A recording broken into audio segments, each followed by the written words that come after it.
Alright guys, welcome back to another reaction video. This time I want to talk about my thoughts on the England versus Congo game. Obviously very good game. The winner, England, is going to face Mexico at the Azteca next game. So obviously that's one to look forward to.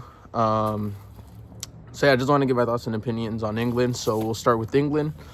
Obviously they played a decent game. It looked a lot like the games they have been playing this World Cup, this whole World Cup in the group stages, just facing teams with the low block, which is really what teams have to do if they play against the quality that England has. There's really no other option. And obviously we've seen England struggle with the low blocks, just trying to get goals, and obviously Harry Kane has played a huge part in them succeeding. And even today, the 2 goals, I think we have to talk about Harry Kane being one of the best goal scorers, not only of this generation, but of all time. I think he's up there for sure. Clinical, steps up when his country needs him. Obviously, the penalty misses in the past few World Cups, but he's stepping up this World Cup massively, and England obviously really needs it with the low blocks they're playing. So I thought huge credits off to him. I thought he's been obviously he's been an amazing player. I think 5 goals now, tying Erling Haaland and Mbappe. So obviously huge credits to him. Huge credits to Jude Bellingham. I thought in the first half he wasn't really getting involved as much as he should be. In the second half I saw him getting more involved. Obviously he was involved in Kane's goal in some way when he himself took the shot, but it unfortunately got blocked.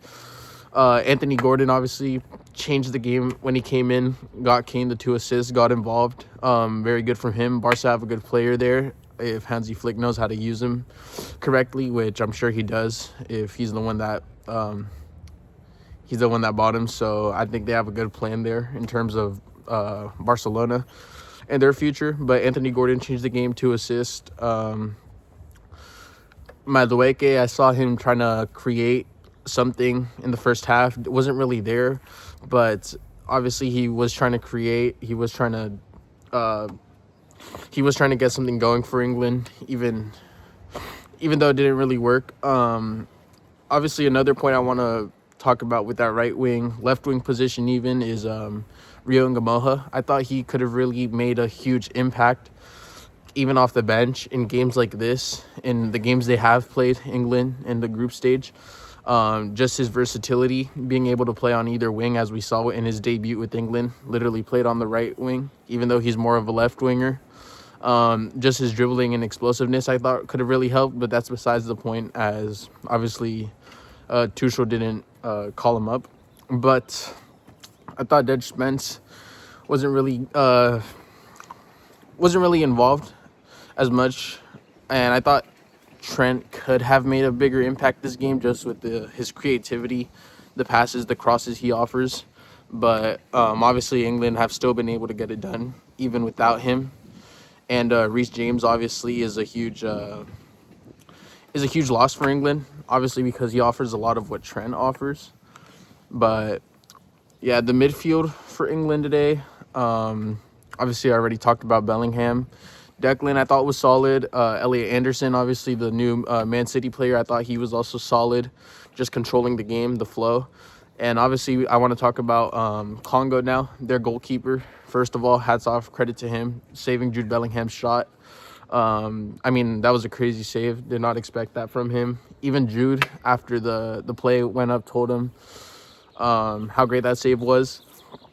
And then he just had some spectacular saves all across the game. So huge credits to him. Also, Sepenga with the goal. Beautiful goal. One of Congo's bright spots this whole game. Just looked very dangerous. Spence was getting put in a blender. So, I mean, huge credits to him. He tried his best. Wisa obviously hit the post as well. Unfortunate, but it's the World Cup. You gotta take your chances. You gotta improvise on everything. You just gotta score the goals when they're there. And obviously Wisa hitting the post, that cost them a lot. Obviously it's the World Cup knockout stage. You can't be missing those. But yeah, overall, it was a crazy game. Obviously, England is heading to the Estadio Azteca, gonna face Mexico after their crazy victory over Ecuador. One of the best defenses, they said, this World Cup. Obviously, Mexico put two past them. We'll see how England does. I think it's gonna be a very interesting game for sure, especially because we have seen Mexico in the low block against South Korea, and South Korea wasn't able to score on them. We know England struggles with the low blocks, but we also saw yesterday Mexico played really open the first half with the 2 goals they got. So it's going to be interesting to see the dynamic of the game, because if Mexico opens up like they did against Ecuador, England will for sure be more able to punish them more than Ecuador, as they have better attacker, better quality all around the pitch. So it's going to be interesting to see how Mexico comes to play. We've seen Mexico in a low block. Obviously, they haven't conceded any goals this World Cup, so we know they're capable of beating England, very capable, especially with the home crowd at the Azteca. We've seen goals be put past England, so Mexico's capable of that as well. So it's just going to be a very tough game for both sides. And yeah, that's really all I have to say on the England game. But very good game, well deserved by England. Flowers to Harry Kane, one of the best goal scorers of all time, in my opinion. And yeah.